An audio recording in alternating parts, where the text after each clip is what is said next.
My name is Josh Rivers, Battalion Chief, and this is Report on Conditions. On today's episode, we'll showcase the groundbreaking of your new fire station in Lake Tamarisk, and we highlight a residential structure fire in the city of Eastvale.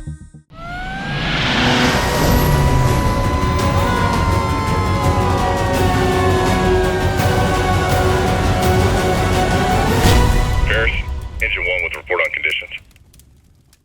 Hi everyone, I'm Alex Izaguirre, and thanks for joining us on today's episode of Report on Conditions.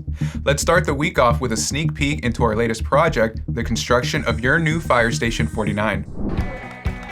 Last week, our chiefs, county dignitaries, and citizens from the community of Lake Tamarisk met at the groundbreaking for the new station that will be directly across the street from the one it's replacing.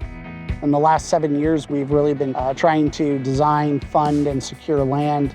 Today's the culmination of that effort with the beginning of construction. It's super exciting to actually see it moving forward, and I look forward to everybody being here in a year so we can celebrate the grand opening of the new facility. Located in Desert Center off of Interstate 10 and Highway 177, the new fire station will be a state-of-the-art building with a large common area, an apparatus bay that can house up to 6 pieces of equipment, and the newest technology to keep your firefighters equipped with the best resources. The station is slated for completion in March of 2026, and we're eager to see it come to fruition. Last week, from March 3rd through March 9th, the department responded to a total of 3,841 calls for service. Of those calls, 2,984 were medical emergencies, and 73 were fire-related calls. Let's see what some of those incidents look like. On Monday, March 3rd at around noon, dispatchers received multiple 911 calls reporting a house on fire in the 6300 block of Cosmos Street in Eastvale, and a full structure response was dispatched. The first arriving unit on scene reported a well-established fire in a 2-story single-family dwelling with neighboring houses immediately threatened, prompting the request for additional engines. Firefighters were able to contain the fire to the structure of origin with no damage to surrounding residences within about an hour. 4 adults were displaced due to heavy damage throughout the structure, and the American Red Cross was requested to assist them. No injuries to civilians or firefighters were reported. On Tuesday, March 4th, firefighters were dispatched to multiple reports of a vegetation fire near the intersection of Avenue 77 and Harrison Street and Thermal. The first arriving unit reported 1 acre burning in heavy fuels at a moderate rate of spread. Multiple additional engines and water tenders were requested to the incident. The fire was contained in approximately 1 hour. However, firefighters were on scene until late in the evening working on heavy mop-up. The fire burned a total of 3 acres. In the early morning hours of Friday, March 7th, firefighters responded to a reported structure on fire in the 5300 block of Paloma Road in the community of Rubidoux. The first arriving chief reported a single-family dwelling with heavy fire coming from the rear of the structure, with multiple exposures threatened. The fire was quickly contained to the structure of origin, however, the residence was destroyed. A total of 10 people were displaced and required the assistance of the American Red Cross.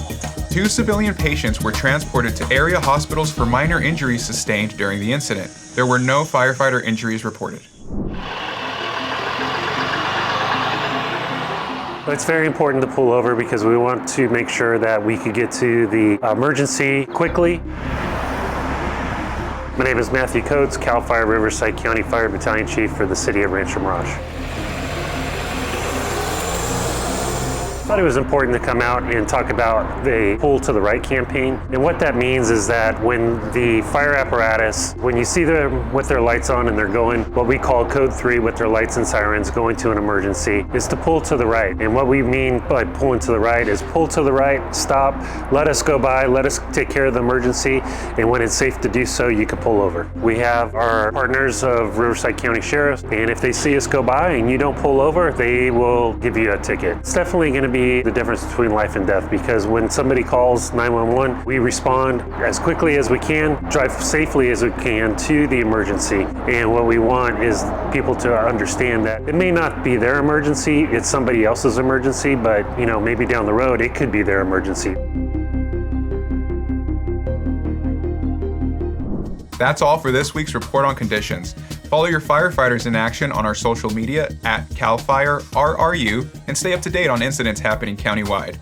If you caught any great footage of our firefighters at work or out in the community, send them to us at rrupio@fire.ca.gov. On behalf of your Public Affairs and Community Education Bureau, I'm Alex Izaguirre. Thanks for watching.